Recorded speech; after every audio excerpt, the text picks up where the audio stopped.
welcome to the Vidor Locksmith Show. I'm your host, David Gibson. We are unlocking the secrets to success in the oil and gas business. We've got an amazing show lined up for you guys today. I do have to say though, we're going to do the normal thing and be able to check to make sure that the audio is working so that you guys out there in the world of the internet can hear us, because this is going to be an absolutely amazing show, and it's very important that you guys can actually hear what's going on. I had to redo some adjustments, so we're starting a couple of minutes late. As you can see, my head's cut off at the top of the screen because there was a couple of adjustments I needed to make, and that was one of the ones I forgot to do. But nobody cares because nobody's here to see me. So if any of you can comment, or if anybody who actually has my phone number, because LinkedIn's probably not going to work on my phone right now, if you just text me, say, hey, I can hear you, we're all good to go, then we'll get the show rolling. So I'm going to try to pull it up again here on my phone. Yay, all is well. There's audio. Yay! Thanks, Mom. Because right now, you guys probably can tell, I'm running the show today because my mom's out for a week in Sturgis doing motorcycle documentary stuff, because she loves doing motorcycle documentary stuff. So, I mean, that's her passion. I can't keep her from that. You know, Vidor Locksmith is more of my passion, so there we go. So, we've got, can hear you, audio quality is low. Ooh. Well, we'll just have to live with that one, all right? So if you guys can't hear me, if I need to turn it up a little bit, the master button's not too far away, so I'll keep an eye out on that once we get everything rolling. So today we have an absolute legend in the house. He's written more technical papers than I've probably written my name on pieces of paper. He has been in the industry for many, many years. If you have any questions regarding completions and productions and how drilling can affect that, this is the guy to ask. I am so happy that we have here today with us George King. George, thank you so much for being here. I really do appreciate it. Well, thank you very much. It's great to be here, and it's good to be able to talk to a group here that is interested in hearing some ideas on what drilling can do to actually help you get a better well. Not necessarily a cheaper well for the driller, unfortunately, but you make money on the production end. That's the only place we make money, and we've got to shoot for the best well we can get. I'll say this, if I had the opportunity to put like the dream team E&P company, it would definitely be Fred Dupriest, you, and I don't know anybody on the G&G side that I would pick, or reservoir engineering, but like at least you and Fred would be like, I'd have to get both of you guys on the same team. Like, I think between the two of you, you guys could probably create the greatest E&P company ever. Well, thank you. I hope that would be true someday. I'm still learning every day. And that's the neat thing about the engineering side of this, is how much you learn. One of the issues that we get into are that we silo our efforts quite a bit. Yes. And we don't really get out of our specialties. And in a world of specialists, I tend to be a generalist and try to look at a little bit bigger picture, which leaves me with several areas that I'm very shallow in the knowledge about.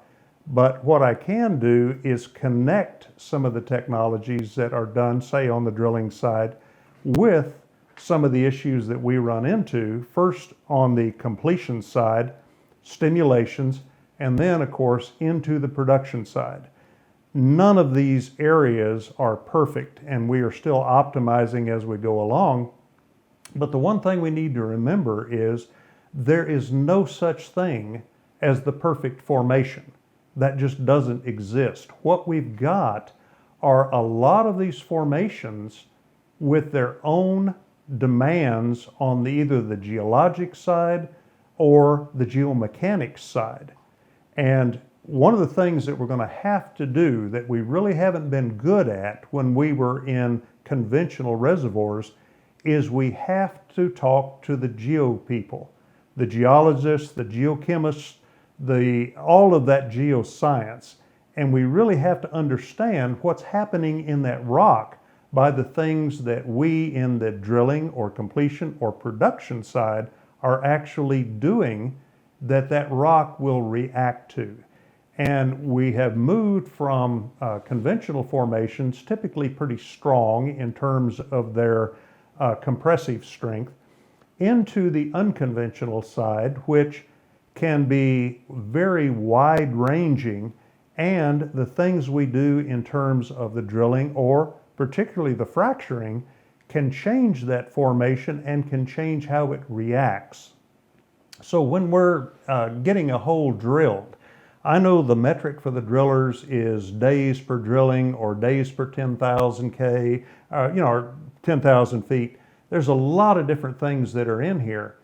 But from a well integrity standpoint, one of the biggest red flags of all that says you might have trouble with this well later on is a well that has been drilled incredibly fast, has broken records, everybody's real happy on the drilling side, but then we have to come in and try to do the completion and the production, and we run into a lot of problems. I'll give you a couple of examples. Go for it while I'm trying to fix my audio because they're saying they can't hear me. So. Okay, while we're doing the drilling, one of the things that we had to do to take advantage of the horizontal well was to learn how to directionally drill. And I'll take my hat off to the drillers here. If you pick a target down hole within reason, they can hit it with a drill bit. The problem is, as that bit comes out of the build area or while it's in the build area, that bit can drop, they correct, they drop again, they correct, and what you end up with, especially in parts of the build area and even in parts of the lateral, is a hole that has an undulation in it that goes up and down. Now, when you completing that is bad enough, I'll jump to production for just a second. When you're trying to produce that well, this is like the trap that's underneath your sink that has a water layer there that prevents sewer gas from coming back up. The water layer in these low places in the lateral, these undulations, that can let gas pressure build up quite high before it pushes the water out.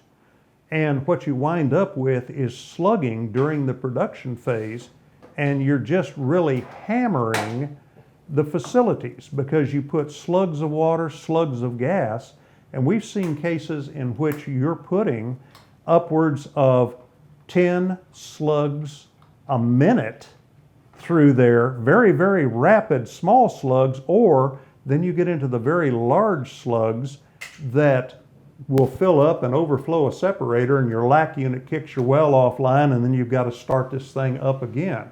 And so they're very hard to keep online. This is, partially corrected by using ESPs, the electric submersible pumps, or gas lift, maybe even rod lift in some cases, although all of those things really are intended for a more or less vertical well. And when you start deviating the well, the production, particularly gas, lighter fluids, breaks to the top of that structure of the pipe section, and a lot of the liquids will backflow down into the wellbore. And what you'll wind up with is this cyclic behavior down there, which turns out will get you corrosion problems. It's the initiator for a lot of the slugging problems that we have. And as this builds up, this liquid layer, it holds a back pressure on your formation, really giving you a problem in terms of how do you get that reservoir to flow. And remember, in the unconventionals especially, when we talk about depletion, we're not talking about depletion of a hydrocarbon, because we're only, on the liquid side, we're only removing maybe 10% plus or minus a few of the original liquid, the hydrocarbon liquids in place. So it is not depleting the hydrocarbons. What is depleting is the drive pressure. And we have to remember that in the mudstones or shale type reservoirs that we have, the gas is what's pushing the liquids out. So it's expulsion energy that's pushing it out. If you waste this expulsion energy, where it can just break to the top of the pipe and come around and bypass the water, pretty soon you don't have enough energy to drive this fluid out of the formation, and you wind up with even lower oil recovery rates than you thought you would get from any model that's in there. You've got to take this into account. So that's one example. So these undulations, what a driller can do is, number one, really keep a sharp eye on the directional drilling to where you're not having to make a huge amounts of change. It's a smooth sweep through this. If you know you have doglegs in there, run a string mill through there and clean that out. I know that takes a little bit of time, but it also erases a lot of the problems that we're going to have in the production side. That being said, if you can take care of it and keep it smooth, it's good. But here's the problem with that. You ask the driller what kind of doglegs, this deviational inclination change do you have? What kind of doglegs do you have? And they'll say, well, 7-8 degrees per 100 feet. That's measured about every stand of pipe. Maybe on a triple, it's 90 to 105 feet. All right.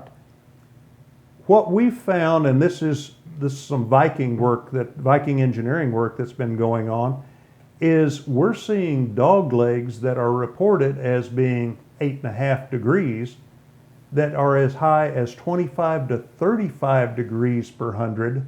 Oh. It's amazing we can even get pipe through there.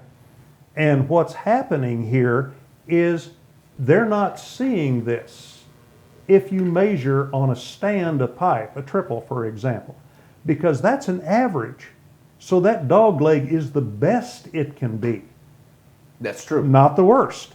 Yeah. And what we've done by going in with cameras and really some inclination surveys after the pipe is run, you'll see the big doglegs in here. Now, that puts stresses on the pipe that it was never designed to handle. If you don't get a good cement job, that gives you point source loading, which can actually reduce, or which can actually really buckle in a casing or try to collapse it. The other thing that happens is in the frac, when you have a well like that, you're putting in cold water into a well that's at bottom hole temperature equilibrium. If it's been there for several days, it's mostly at equilibrium. It might be 220 degrees Fahrenheit. Your water coming in might be 80 degrees Fahrenheit.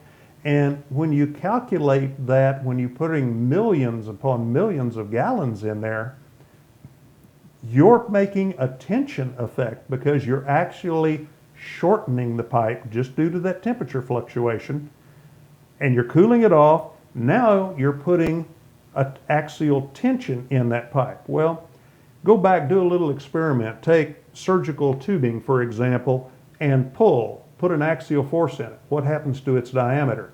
It decreases.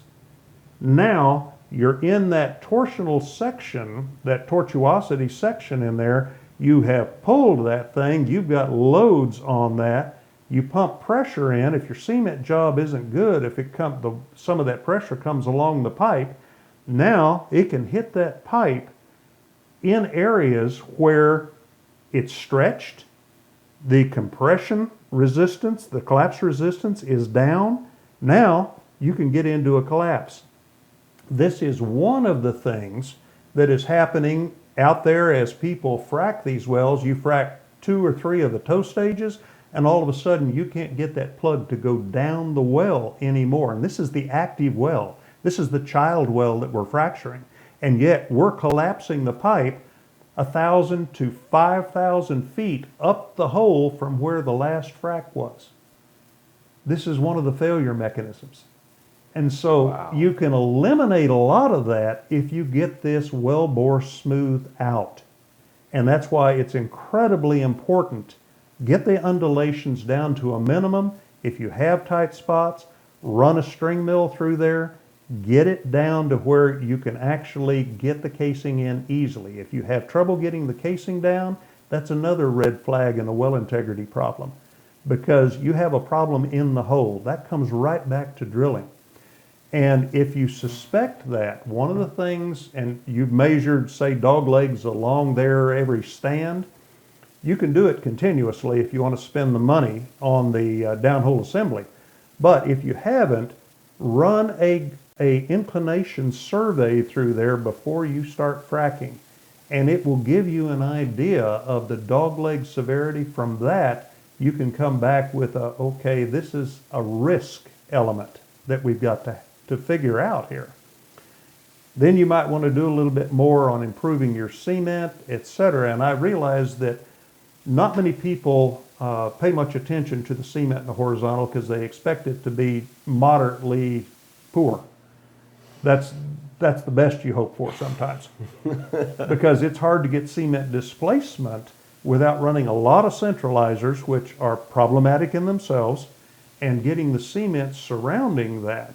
And I've seen very few horizontal holes where that cementing pump chart that you need to be looking at actually says the top of the cement was up to where it was supposed to be. And in these wells, really look at your pump chart and see where the top of cement should be. And if you're concerned about it, you can run a temperature log pretty quickly afterwards, or you can get in there with a cement bond log. And a bond log isn't going to tell you whether it will leak or not. It's simply going to tell you, do you have some bonding in there, and what the fill of that formation of that annulus space may be. But it will establish the top of cement. That will help a lot. And if the top of cement is not high enough, that is another high risk element that you really have to put some time into analyzing. How am I going to frac this? How am I going to control this well? And what can I do to reduce the collapse? You may have to reduce the frac rate, which is not generally great on production increases because you need that frac rate. But there's some of those things that you have to do to preserve your well. And they can talk all they want about the cost savings from drilling, but if you don't get that pipe in there in a fashion that we can frac it and then put our artificial lift units in there, etc., and get maximum flow, then we're losing money, and our economic models are simply wrong. And any economic model that uses net present value, etc., one of the considerations should be, what is the risk of a well failure, which we lose 1,000 feet or more of frac stage potential, or that we lose almost the entire well with a well collapse that we can't get back into. That needs to be factored in. That risk may drive you to saying, hey, let's slow down just a little bit, spend a little bit more money on drilling, but lower the risk of actually losing the well during a frac job before we can get any production out of it and make any money at all. Okay, so you said something amazing there. I think my audio's coming through because I see it on there, I see it on there. If not, I'm just going to speak louder so that it shows up on George's mic.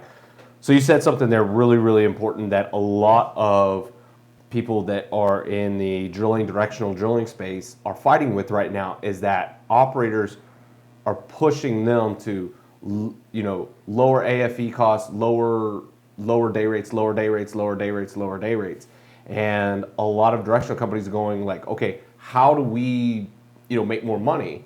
And so one of the things has gone from, well, there's a limit of diminishing returns right now as far as being able to say that we can drill faster, right? Because we're drilling some of these wells. Like if you go into the Eagle Ford right now and you go, hey, we can help you drill 10% faster. If you look at the total cost of the well, the amount of time you're actually spending on bottom is like it's tiny, it's micro, right? As far as the whole thing, like having the rig move faster is a bigger cost element than the time you're spending on bottom.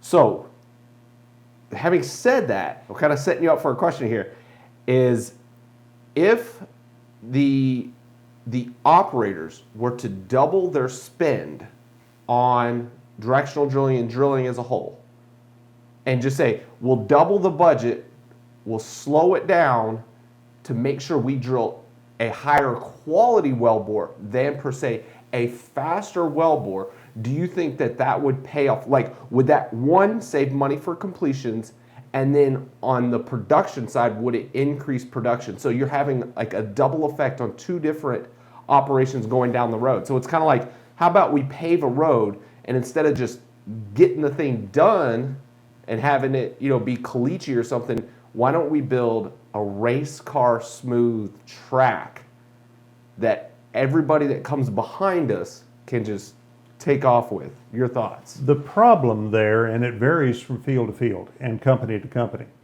it's the NPV, the net present value of money.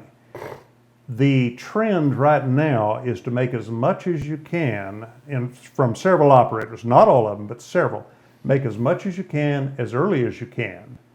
And that means saving money on drilling, saving money on everything that you can, and then trying to produce it as hard as you can.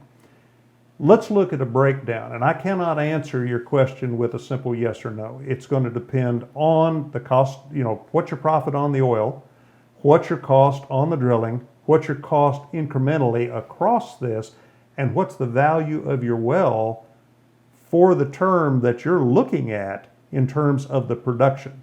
How important is it for you to hit your production target? And that entails more than drilling. Drilling is a part of it, but it entails more than that. And we'll get to a little bit as we walk our way through here. One of the biggest production side, and this is the segment in production, is keeping your wells pumping, keeping them operational. If you trip pumps, dirty power to your ESPs, or temperatures or anything like that, you're not having enough flow, that limits your ability, because then you got to get it back online, get it going again, and it's lost production in a time of not being able to produce. Let's attack that first. All right.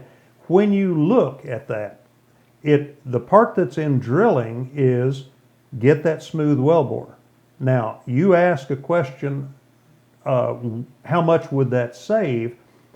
Actually, as you're drilling the overburden there, and you're going, 60, 70 feet an hour at good, in a good response. Some of that overburden drills a lot slower than that. When you turn it into the shale, we've had the rate of penetration increase to 100, 150. We had one well go to 200 feet per hour. Now, that's drilling up extremely fast, but the limit on that is how good are your hydraulics and your lift to get those cuttings out into the surface. Yep. If you leave cuttings in there, especially in a well that has a lot of undulations, then it's going to be very much harder to get your casing into place. Then you're going to have to do things like try to rotate or use a smaller casing. You're going to have to do some things that are going to hurt you on the production side. Mm-hmm. You design a well from the inside out and the bottom to the top. Basically, what sets the casing size at the bottom is how big a pump do you need, or how big a bottom hole assembly do you need on the production side. If you're going to build a water injector, if you're going to do a producer, that requirement sets the bottom casing. As you work your way up, then the formations and the differential pressures that you get into while you're drilling, that sets how many strings you're going to be able to get by with. Might have to have more, might have to have less. I've seen up to 7 strings in a single deep well, and had rumors that there were a lot more than that, and some that they had trouble with. But the cost of these horizontal wells and the value of them is, most horizontals, you can put them on a pad, reduce your footprint by 80, 90% in terms of the surface environmental footprint. One horizontal well that reaches out with multiple fracs can replace 5 to 10 or more vertical wells. From an environmental standpoint, that's 10% or so of the risk, or 90% of the risk has been removed, because you only have one well penetration coming through the water and the shallow parts. All right, you spend a little bit of money on that, you got that well pretty well locked in. But as you go down, if you cannot get this whole thing in, that's a whole different picture. 70% of a modern well is hydraulic fracturing costs, completion and fracturing cost. About 30% is drilling. And that's flipped from the vertical wells and what we used to do on conventional wells. It was mostly drilling cost. And that's where our mindset came from, that reduce the drilling expense, reduce the drilling expense. And so drillers are amazingly good at this. I've seen drillers, the initial well would be 30, 40 days, and within 5 or 6 wells, they had that thing down to 10 to 15 days per well. Just the whole drill out here and run the pipe. So that part of it that's a learning curve that the rest of us really should adopt, because they are really learning how to do this. Okay, that's the drilling part of it. But yes, I think that increasing the drilling, what you're willing to spend on the drilling, if you're increasing it the right direction, get a smoother wellbore, and secondly, get as much information out of that wellbore as you can from measurement while drilling, logging while drilling. So are you talking like gamma ray or resistivity, neutron Well, you've density? got gamma ray on most of it, but on a lot of horizontal wells, the gamma ray is all we have. The part that we're not looking enough at is the cuttings and the gas shows at surface, because that tells us what we're into. And you look at the ratio, you go back and pick out a paper in SBE from B.O. Pixler, and he had a ratio of gases that he was seeing, and he could find the top of the formation just as soon as the cuttings came up to surface. As fast as the mud logger could identify it, you could identify it, that you were seeing a change, a significant change. And those are the types of things you can do at the surface. But yes, taking the bottom hole assembly and going, okay, yeah, let's get a porosity log in there. But combine that with your shows at the surface, and you'll find areas of a lot of these shales that will not have any gas shows for 1,000 feet. I've seen this. Now, Wow. Are those areas you want to spend money fracturing? That, yes, you might have some area 10 feet out, but this is where you need to just step back a little bit, take these shows, map them across a field, and see if you can find either this streak of mature organics that's in the shales. That's where your oil's coming from. That's your laboratory, your kitchen sink, really, or your stove. And you're taking, I'll get it right one of these days, you can get that, or what's really important is when you find that fracture trend. And all of these shales have fracture trends in them. Now, there'll be some differences. Some of these shales have regional fractures, which, they really can reduce the pressure and some of the content, hydrocarbon content in these wells. The first wells will look fabulous, and the later wells will look terrible. All right, that has regional fractures and natural fracture trends. You can find wells that, if you look at best month's production and map that across a field, all of those, the best month production, old wells, new wells, this happened in the Bakken, and they're almost all the same. It's going to be a trend line right through there that's very, very constant. So look at all the data you can find, and a lot of it you get it while drilling. And the data you get while drilling is the most important data you can get, because that's going to influence where you land, how long that lateral needs to be if you're not limited by lease boundaries, and what's the potential for putting a frac in the really good places. You might want to frac the others as a test, but definitely you want to frac where you see shows. Let's see. Okay. I'm just remembering this because I want to have that clip for later. Okay. I'm trying to remember what time we came up. So basically what you're doing here is everything that you get in drilling is going to influence how good the completion is, because that's going to say, okay, yeah, we're in the zone right here. We can get this with a frac. Here's a really good show. This is a great area to focus your fracturing in. Now, we're putting fracs every 10 to 15 feet now, which to me is excessive. Because if you look at the production coming out of these wells, and you put tracer in there, which I think is an absolute necessity on a frac job, put a different tracer in each frac stage, you're going to see that parts of that formation don't produce anything, and parts produce a lot. So 30 to 50% of your fractures produce 80% of your hydrocarbons. We saw this in the gas wells. We've seen it in the liquids-rich wells. So all of this is done while you drill. So drilling is critical to making a good well. That's what we're after right now, is let's understand the reservoir. If you don't understand the reservoir, you can't be optimized and you probably won't be economic. Not to the point that you could be. And right now, there's a lot of these unconventional formations that are just right at a break-even deal with their best rates. And find the better parts of the field. And some companies are better than others, but yes, there are sweet spots. And yes, you can drill a dry hole in shale. So get that data from the drilling. Spend the money, get the data. I mean, this is like the message that you're preaching right now is like the message I think everybody on the drilling side of the business needs to hear.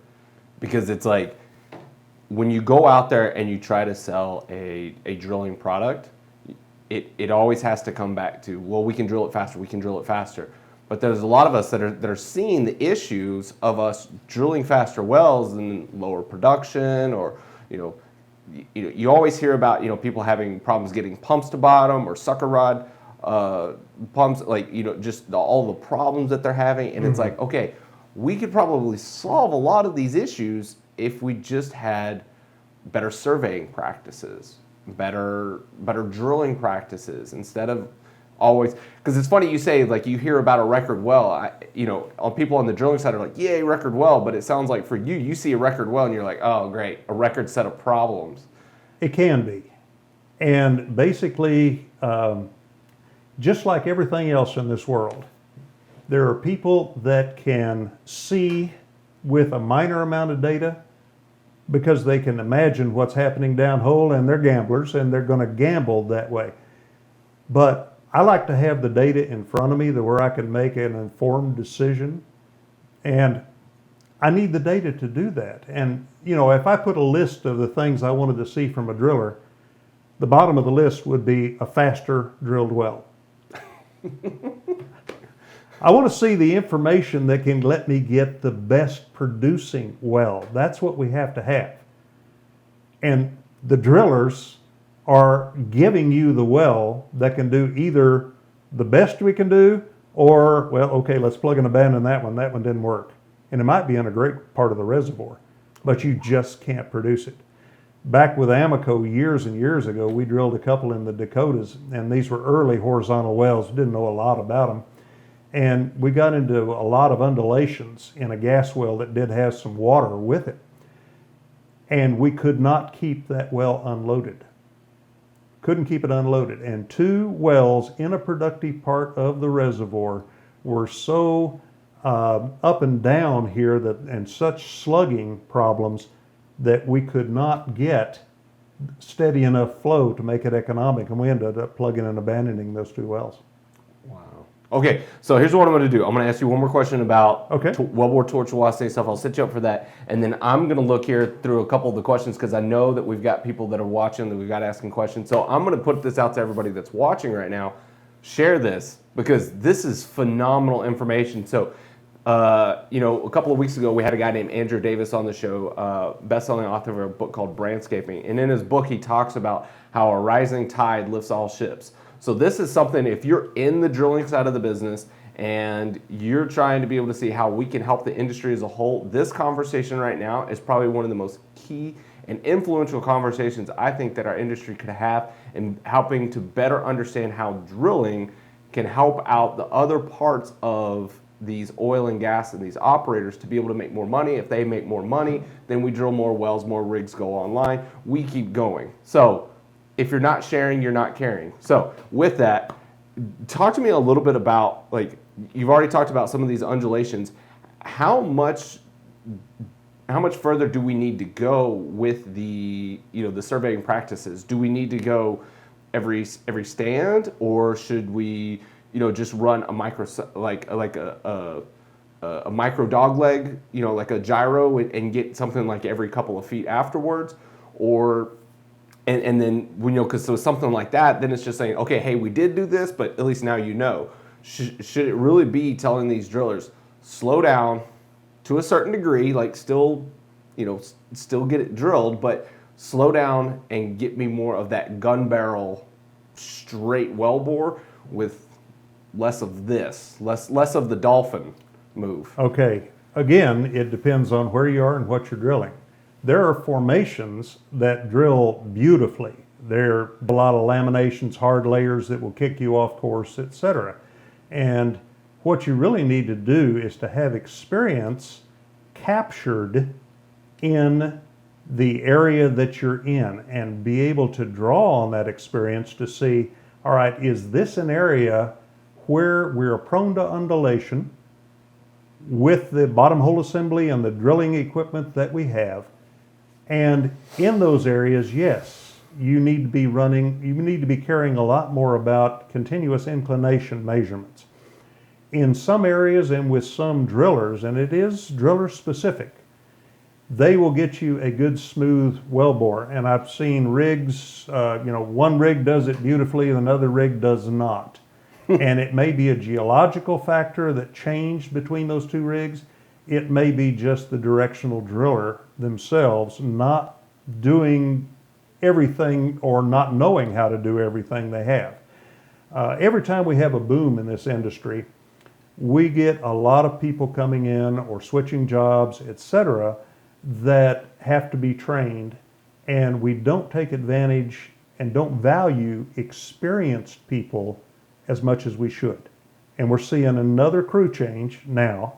And I've been in this industry 48 years, and I've seen several of these undulations in the hiring practices and the layoff deals. And usually we have enough experienced people coming through to help some of the new people coming in learn the application methods. And I'm not criticizing the young engineers that are coming in. Their theory background is astounding. Their computer abilities are just out of this world. But there's no computer that produces oil. And the models that are being used today, they are based on theory and fed with assumptions and averages. Unless you understand the formation, this gets right back to the drilling. If you understand what you've drilled through, permeability, the fluid losses, the rate of penetration, the problem areas that you have with super hard formations that may be a barrier to flow, etc. There's a lot of things you learn there that you can put to work in making a reservoir model that actually works. Well, I've listened to a lot of really good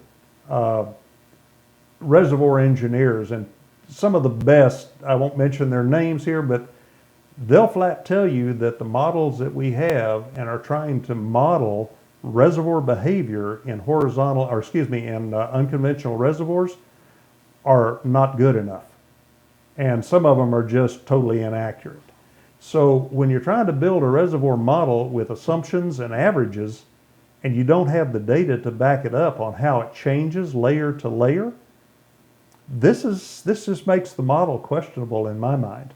Because these are depositional environments. We're trying to treat them as an average, and they're built up, a grain, a precipitated grain at a time, or a dropped out of the flow, and they're anything but homogeneous. And some of the models still treat it as homogeneous, even the ones that treat it as segments or sugar cubes, and they can dial in properties into each one. Well, where are those properties coming from? Where's that data coming from? Again, if it's averages, what is it based on? And what's the limit of the accuracy of the model when you're using assumptions and averages? It's really a tough deal to do. In short, bottom line, we don't understand enough about a reservoir, an unconventional reservoir, to really make the projections we're making on recoveries or on the reserves that are in there. And I'm not a reservoir engineer, that's my opinion. But fair enough. What we're seeing is these wells, you can have two shale wells side by side, 400, 800 feet apart, something like that. And you'll do something here and get twice the production that you get over here. Well, I've been associated with a couple of recent developments in which we've had like 40, 50 wells in a field, all drilled the same, all completed the same, all fracked the same with the same artificial lift. And the variance from the best well to the worst well, if you took an average, it'd be 50% or more production over here, 50% or less production down here. And I mean, these two are totally different, and they'd be wells side by side, treated the same. One of them produces good, the other one doesn't. And we just don't understand that. So That's scary. That is definitely one of those things. It makes you, if I was an investor, if I was a Wall Street guy or private equity, hedge fund kind of guy that's putting money into this, hearing this would definitely help me to be able to start asking the questions I need to ask of the people that I'm investing in to say, do you have these problems? Are these existing problems that you guys are having? And what are you doing to figure it out if you do have them? One of the key... Hopefully they're hiring you. No. I can't do all of this. I'm a generalist, I told you. I do some of it. Okay, but the key performance indicators here to me, if it was my money being invested, it would be, are you collecting the data, the important data that you need to make it right? And just because you have that data doesn't mean anything unless you're using it in a way that is helping you focus in on the sweet spot in a reservoir, the best spots to drill, and also with the best methods to complete. And I go back to one of the papers that I got from the SPE, and it shows that in the Bakken, in a couple of fields up there, that they had the amount or the time period out here. It's the production going this way, the amount of stages going this way, and with more stages, you got more production. Stages down here, production going this way. All right. But if you looked at the production per frac stage against the number of stages, the trend was going down. In other words, there's a point of decreasing, payout here if you keep putting more and more of these fracs in. Yes, you're getting more production, but if somebody graphed that on how much money did that cost you to get that incremental production? That's what you'd be looking at. So take the information all the information that you can get that's useful here, figure out how to use it in your particular application, and then calculate, all right, what's the return on investment from slower drilling or more data from the drilling, less or more fractures, and the type of artificial lift equipment that you're doing and how you're using the artificial lift equipment. You have to do it for every one of these things, but you have to use the data to get good information. You get good information, you make changes, you should be getting more incremental production as you go out. Excellent. Well, let's see if we've got any more questions on here. Let's see. Sean McCoy said, quote of the day, computers don't produce oil. That's a very old quote too. And it wasn't mine. All right, let's see here. Not seeing any. Thomas Cannon's, hey man, thanks for being here. I need to put, there we go. Thomas, thanks for joining with the show and commenting and stuff. I'm definitely seeing that. Guys, be sure if you're tagging somebody in the show, the live streams really don't work well with tagging people. Be sure to share it, and if you share it, then tag them in that so that they can join in and be able to take part in the conversation. We're up to about 67 viewers right now, so good stuff. Let's keep it growing. Let's get some more people involved, right? So what we said is with the start of the show was what does completions and productions need from drillers? What do you think is the conversation those groups need to have? What are the questions that completions and production need to be asking the drillers to be able to make sure that they're more successful? Well, first off, you have to get a manager interested enough, somebody with the pull to authorize the collection of data and maybe more care during the drilling, et cetera, and not emphasize speed so much. You got to get management on board, otherwise it isn't going to happen. And most of our thoughts and most of our actions on thinking that speed in during drilling is important came from conventional reservoirs and conventional oil and gas, where no matter where you landed it, the production was there.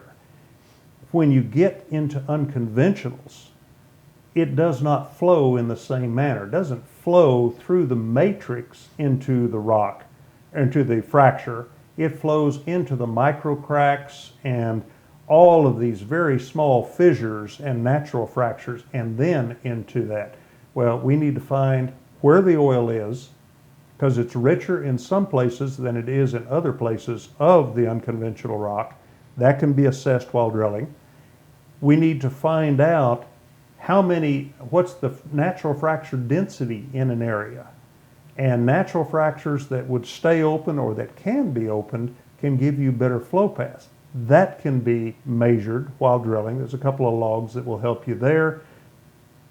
Generally, your rate of mud loss doesn't help you much because it's the very small, very, very small permeability in these rocks.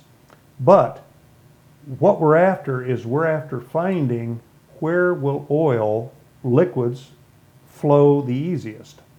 Now, what we get in most of these horizontal wells and the unconventionals, we get gas, which is your dry fluid, and we get C3, C2 to maybe C5 gases, the retrograde gases in some cases. All right, that's the diluents for the black oil. In almost any of these black oil or black shales that produce the oils, they have the C6, C7 up through C20, sometimes even higher. You pull out a core and those oils will be in there. We're not seeing much of that actually produced. Now, we need to focus in better with drilling information on where those deposits are, and then focus in on finding fracturing stimulation methods that can actually really track and attack and drain those C5 plus oils that are out there, because we're not moving them right now. Look at the average API gravity of almost any of these unconventional wells, and it's high 30s and up. So this is condensate that we're producing. We're producing some very, very light oil. The other stuff is there. We haven't figured out how to get it out yet. And I think really if we'll track the drilling, the natural fractures, which are much better conduits than the matrix of any of the shales. If we find where those fissures are, if we find where the organic content, the mature organic content is, all of this is done while you're drilling. We need to use that data. Then we can start in sharpening how do we fracture, or is there another stimulation method that we can use that's even better than fracturing? And once we get there, it's how do we lift that to the surface? Because I'll regress just a little bit back to the production. Every artificial lift system that we have was originally invented for a vertical well. Rod pumps, gas lift, etc. Well, rod pumps are very efficient in a vertical well, but when you put them around the curve, you have to slow them down, really get some lubrication for that rod string, or you'll wear a hole in your tubing. And if the wells are drilled in an undulation and you get crooked areas, you're going to wear through your tubing with your rod string. And we've seen all of that happen. Gas lift, if it's too much of a dog leg, or if that bend area is not suitable for what we're flowing, that gas breaks to the top, gas lift loses its efficiency. You have to end up using a huge amount of gas to get full turbulence before it will lift. So there's a lot of factors here that we can do, and it affects the completion, it affects the stimulation, it affects the production, and it's the data that we can get over here: smooth hole, minimum undulations, minimum dog legs, fewer problems with collapse, better cement jobs, etc. That's all into the drilling range of this is what they do. And these guys are extremely good at doing it, but they can break records on speed too. What do they get? What's their metric? What do they get paid for? Speed. Yeah, speed. To get paid for speed. We really should readjust these metrics. The metrics are they're a holdover from the old technologies, from the old ways we used to produce conventional wells. So let me see here. We've got a question that's come in. What is your recommendation or rule of thumb for maximum allowable dogleg or tortuosity in the lateral before production is affected? That's from Blaine Como. He's one of the fellow International Association of Directional Drilling Board of Directors and a consultant. So, guys, If it's a smooth area, and I'm not an expert in this deal, I just know that we start seeing a large amount of failures when the dog legs get into the 15 degree and up range. This is where we start seeing failures, and they're failures almost right at that dog leg. And every single time, almost every single time, it'll come back, that's where they're failing. Now, is it all from collapse? Probably not. Is it all from earth shear? Probably not. If you fluidize that earth and it moves, I don't care what you've drilled it with or how smooth the well is. When Mother Nature moves, pipe loses. You can't put a thick enough steel pipe in there or enough concentric rings of pipe that the earth can't crush it. We've seen that just time after time. And so what we're really after here is understand the reservoir, but to understand the reservoir, we need to start cooperating and really sharing some of these stories and our experiences with other operators. And everybody has really just played it close to the vest. They don't want to share their information. Well, we all lose when we do that. No. And it's not just in one reservoir. Almost every reservoir is affected, but we did a panel discussion at UrTech here about 2 weeks ago. And normally, if you talk about well integrity, you'll draw a crowd of 20 people. But this one was titled Hydraulic Fracturing Effects on Well Integrity. And it was a 2-hour session. We drew 200 people, and we had easily 25 to 30 questions that were never answered because we couldn't even get to them in the time available to us to answer questions. Wow. It was over an hour of question time. So we had reports of some areas having as many as 20 to 30% of the wells were showing some ovaling, indicating they were getting some stress on them, which was reducing the inside diameter of the well being fractured at the time. Several reports of we fracked 1, 2, 3 toe stages, and all of a sudden, 5,000 feet up the hole, we couldn't get a plug to pass that place anymore. Now, some areas had 20% ovaling where they saw it, and some zones didn't show any at all. So it is a field, probably a geologic effect that's happening there. So we're still trying to understand it, and I have no answer, direct, hard answer on that. It's just, we have some areas, some things like the bending, axial tension, earth shift, and when I talk about earth shift, I'm not talking about just a fault. We're also talking in some areas, Argentina, for example, where the bedding planes appear to be fluidizing and allowing the formation to shift on that wellbore. If that shifts via fluidization of a bedding plane, your pipe loses and you can't get your plugs down. Now, when you figure that into the net present value of a well, you better be looking at risk. And figuring out your risk may take a run-in with a with a survey tool that will measure inclination along a pipe that's already set and cemented, and that would give you an idea of, okay, I may have a problem here and I may have a problem here. But we've seen dog legs, 35 degrees is the maximum dog leg I've ever seen of a failure. Now, how much of a dog leg was when they drilled the well? I don't know.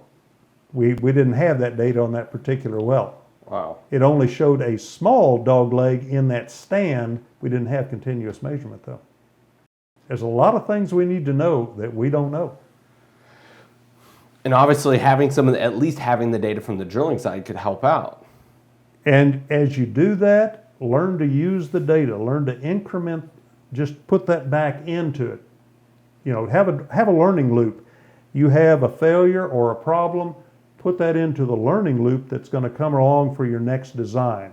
What could we have done to change this? And investigate it. Typically when we have a collapse, a lot of companies just bury it. You know, there's no post-mortem. Okay, that's burial at sea or burial underground, poof, that's gone.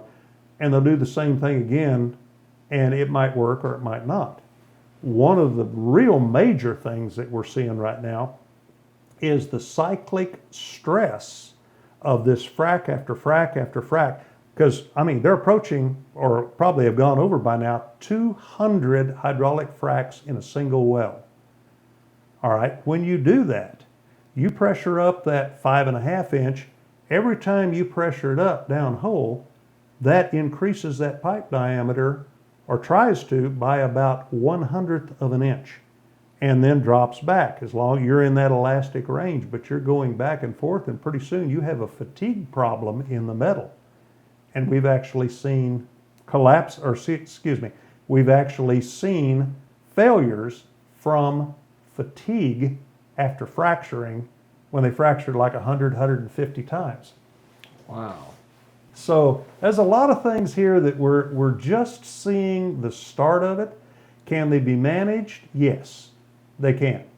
But you've got to have the data. You've got to run a few tests. You've got to learn what you're doing in a specific environment, say in a area of that formation, and you might have to do it on only one well or two wells before you know, okay, this is what I've got to do to minimize that, and then that expense is gone. So it's an expense that you put in to cut your expenses down the road, and it's that learning step. We need to reinforce that, and we need to share that. All right, so I've got another question here from Nate LaRue. A friend of mine over at Newsco says, which Delaware targets, in your opinion, should the directional companies paint the line or slow down? I don't know. And that's a no, fair I use a lot of I don't knows. But I just do not know the specifics of formations that I haven't worked, in those areas quite a bit.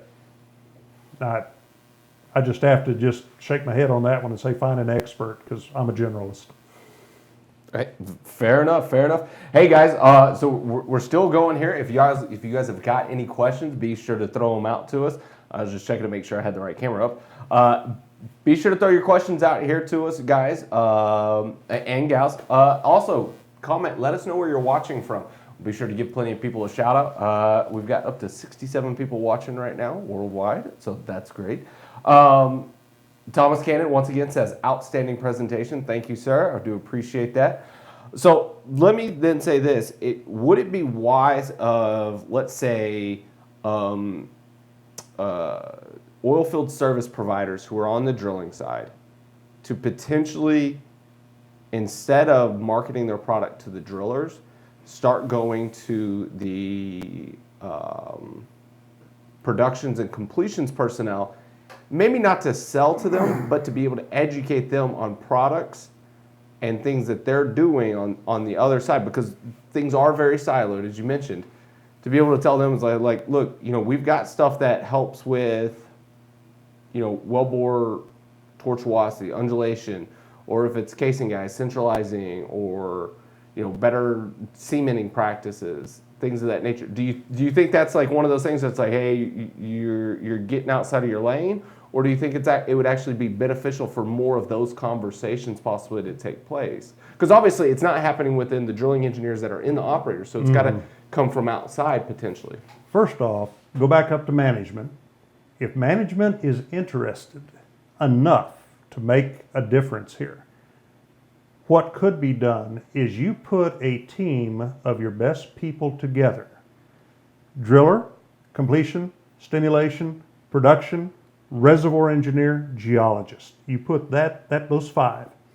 All right, and then you have the vendors that want to sell a product, present to them, have them discuss among them, and the reservoir engineer said, yeah, I need that piece of data, and the driller said, well, you could get that from this thing cheaper. A small work team like this, and some companies do have these, a small work team like that reviewing the technology that is out there, number one, and number two, how to use that technology in the best way, that could make a tremendous difference in the profitability of these wells. Wow. And I can say this for myself. Now, obviously, I haven't been in the industry 48 years. I've been here for 12 plus 13 years, something like that. I have never seen or even heard of a meeting like that taking place. I've never even heard of, companies trying to put together a package like that to be able to even sell that as an offering. There's some companies out there who they're selling, hey, we'll bring you the 10 or 15 new drilling technologies, have all of your drilling people come to this, event, and we'll have all these presentations. But really, it should be people saying, hey, look, I want one guy from each department. Because 5 guys, put your basketball team together, bring them in here, and then start presenting. And it's a great way to approach it, but the only way it will work is if it has management backing and buy-in that, okay, these 5 spec and approve the technology that's going to be used here and how to put it to use. And that's going to require some training on every person in the company that has anything to do with this, from the top manager to the mudlogger. They've got to know how important what they do is and what the accuracy has to be on those data. Because like I say, models, as the old quote on a model goes, all models are wrong, but some of them are useful. But anytime, that's an older quote, but anytime you have a model, who wrote it, how accurate is it from an application point of view, not so much from a theory. It has to take in the theory. The theory doesn't work a lot of times because you don't have enough consideration in there for what else Mother Nature is doing to you. But nonetheless, everybody needs to understand what the accuracy needs to be in the data they're collecting to make the data useful over here to the people who are using it. So is it measurement in every day, every hour, every minute, 5 times a second? How quick do they need to measure it? What do they need to have? And that will cut your costs down because it will take the data back to, okay, it's effective when I measure it in this manner. You don't need, the latest, greatest everything measured down to a micron when, you're out here cutting it with an axe. All of this stuff is just make sure that it is economic for the purpose that you want it for. And that's going to be important. But without management support, it won't go anywhere. It's great to hear you say that because I've been through several of Fred Dupriest's presentations. I didn't get the opportunity to take his class, but I've been through several of the presentations, like I said, and definitely one of the things he said is you have to have a cultural change in the management structure to be able to implement any of the things that he's talking about. And he also mentions it's like you've got to get management bought in, but at the same time, you have to work that through all the way down to the guy with his hand on the brake handle to tell him, like, look, this is what we're doing. This is the reason why we're doing it. And anybody who's involved in, especially in technology that's trying to go down hole on the drilling side, knows without a doubt, if you don't have the field level buy-in, it's never going to work. It doesn't matter how good a technology it is. And it doesn't matter how the completion report is written, that may not be what they did. If those guys are not bought into it, right. it's not going to work. One of the things that one of the companies that I've worked with before did, and I think this is a brilliant idea, they had a regular technical meeting of people that they will put in. And the drillers had what they call their train wreck session. And it's where they presented their mistakes. But to get in the door, you had to bring your mistake in and be ready to talk about it. And you start sharing successes, people don't learn much. You start sharing mistakes, and people learn immediately about what not to do. And then you can actually say, okay, well, it might work here when it didn't work there. But always, when you've got a failure like that, figure out why it didn't work. Do a postmortem on it. It reminds me when we were talking just before the show, I was having issues with the computer getting everything to work, and you were saying, if new technology works the first time, you don't trust it.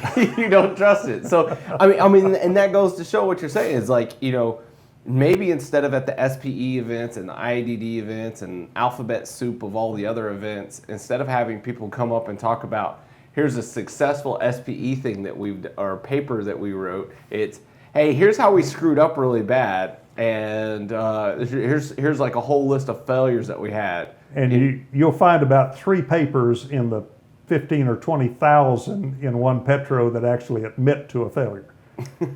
It's not many. Nobody likes to say the F word. No, it isn't. But if you go to like NACE, for example, National Association of Corrosion Engineers, they talk about failures all the time because they are that you wouldn't need a metallurgist if everything was successful. You wouldn't need an engineer either.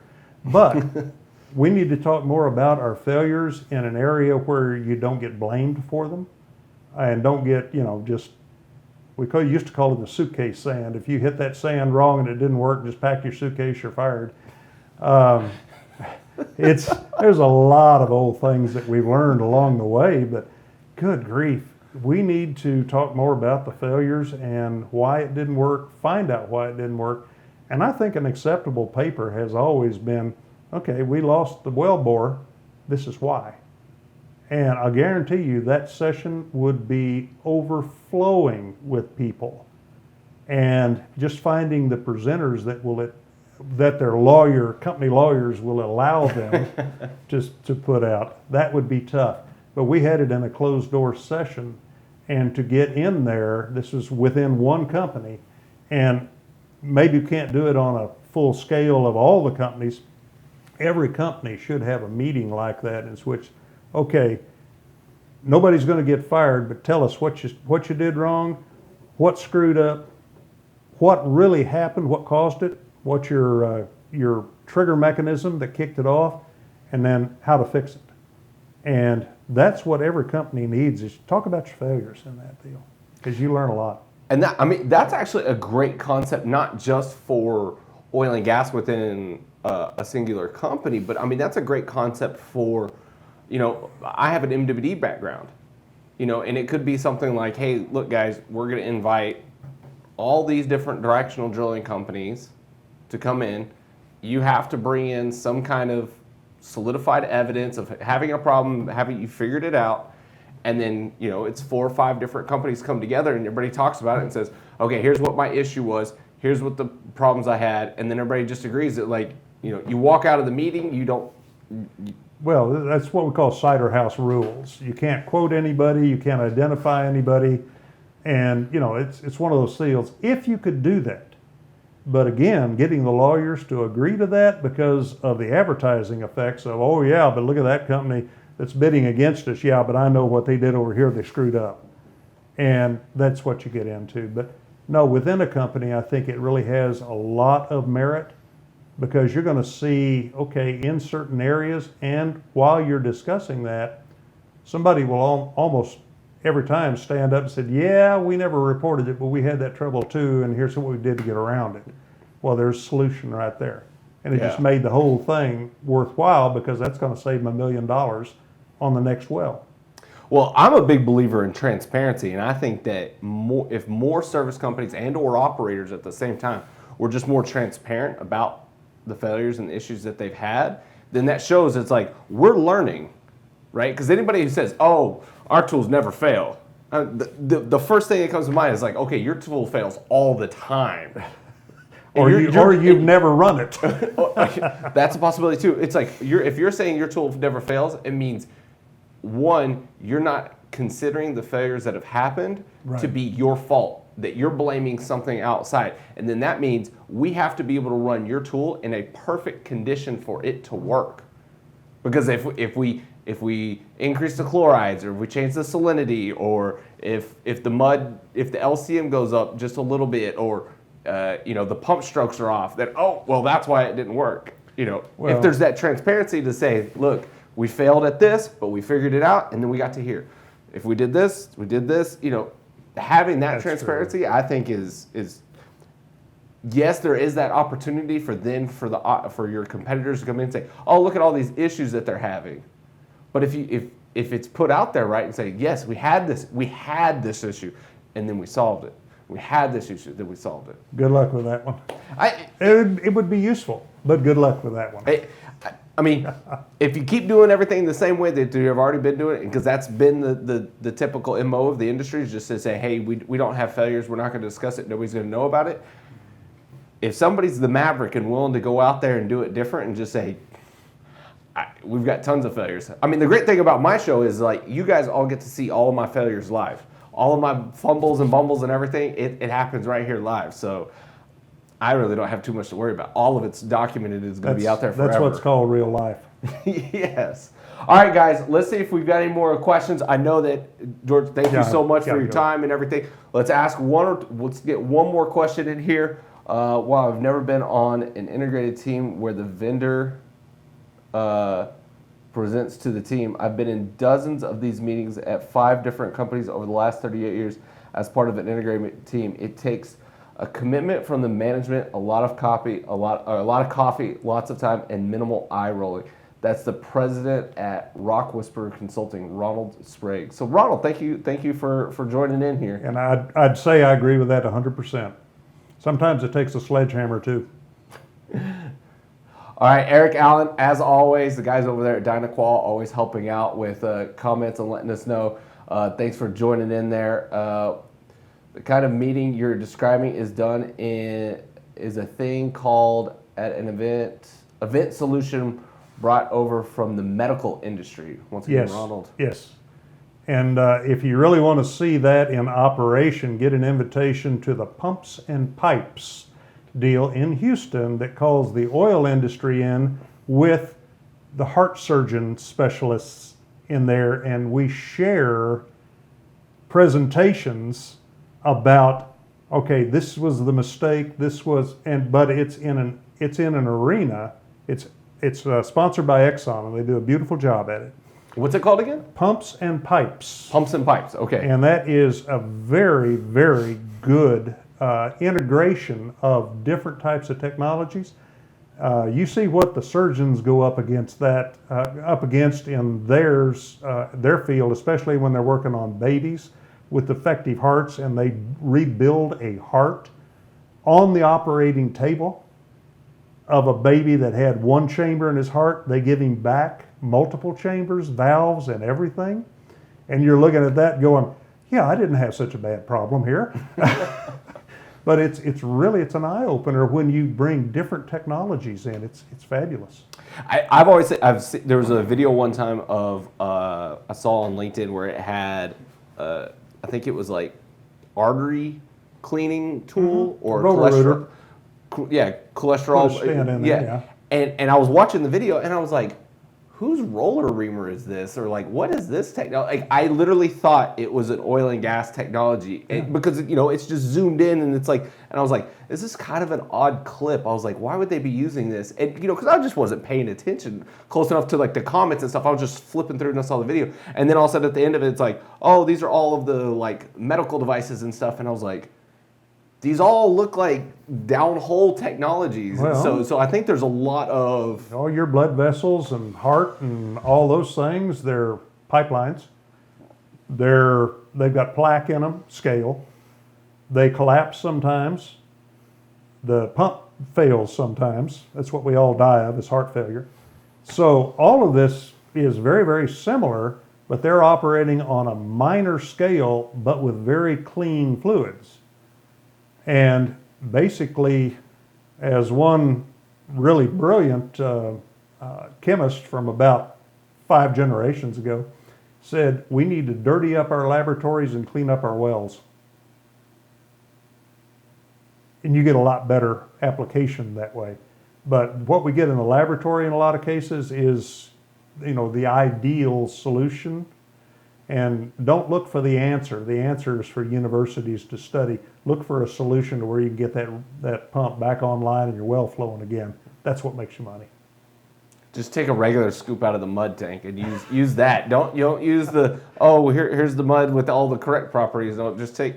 Oh yeah, you always use field samples of water, field samples of mud, field samples of anything, because laboratory mixing, that won't tell you what the real problem is. Problem is from solids.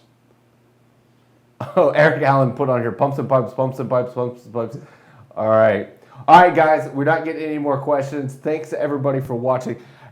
George, I absolutely enjoyed this, and we never even got to talk about water, excess water, recycling water. I mean, there's like 100 other things that we can talk about. And hopefully, I'm up for doing this again. If you're going to be out here in the Fredericksburg area, next time let's go out there. Let's go out towards Fredericksburg. We'll just do it out at a winery or something out there. That before we start drinking.